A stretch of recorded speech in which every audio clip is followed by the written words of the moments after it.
Hey guys, Mindset Coach Justin Malama here. Welcome to episode 2 of the Back to Basics series. Today we are going to talk about pity party and get back to work. Yeah, that's right.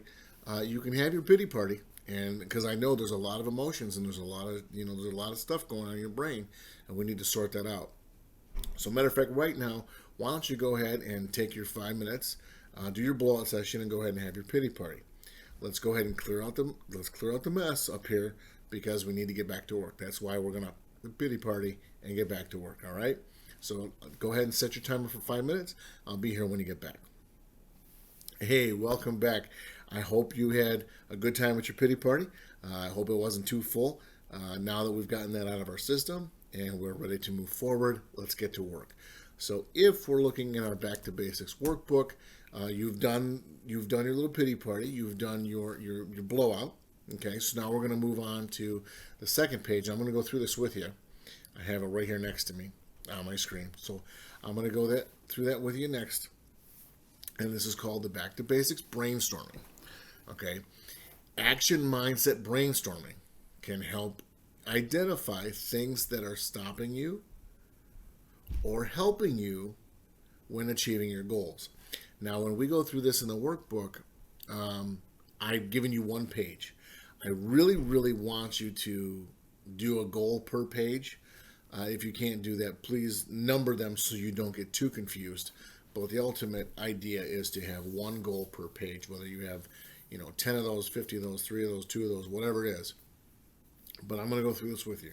So in this session, I am not going to tell you what you should do as a goal, because if I start giving you suggestions on goals, you're just going to copy what I give you and you're not going to think for yourself.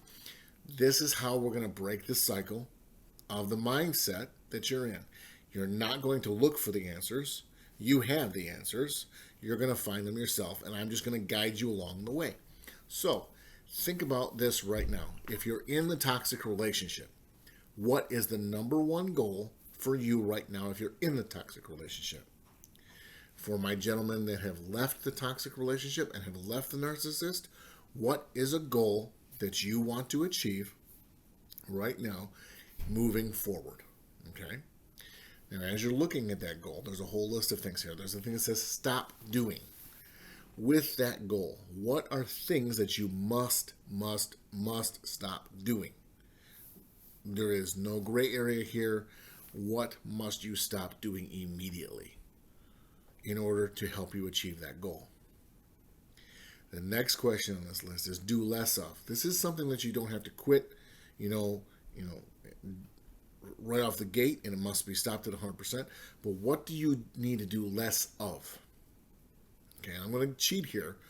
One of the things that you need to do less of, I know you're doing it because we've all done it. I've been there. You think I haven't played this game? Okay, we played this game, and I've lived it. I hated it. It's a piece of me, and it's a piece of everyone that's been involved with a narcissist. One thing that you must do less of. You must do less and stop. If you, I really wish you'd stop, but you must do less bad mouthing of your ex. Do not bitch about your ex, especially if you have kids. Do not complain about your ex to the kids. That is the number one rule out of everything else. Do not badmouth your ex. Because what's going to happen is you're keeping that angst and that adrenaline and that anger, and we want to release that because you got other stuff that you need to do, and being angry all day long every day is not going to work for you. Now there are things that you have to keep doing. What are some things that are working for you that you must keep doing in order for you to maintain that goal of? Okay? Now, do more of. What are you not doing that you need to be doing more of? If you started doing it and it starts to work, what are those things that you're doing that you must keep doing and do more of it? This is common sense, but you gotta write this stuff down, all right? And lastly, what haven't you done at all that you need to start doing? I understand that this sounds redundant and this sounds childish. Trust me, I've had guys tell me this. But once you start writing this down and creating this habit, you start to change how you think. You start to create better habits. So fill out this sheet every goal, or at least number the goals, and keep moving forward. My time is up for this episode. If you need to watch it again, please do so. If you haven't subscribed, please do so. And I will see you for the next episode called Course Correct. Have a good day, guys.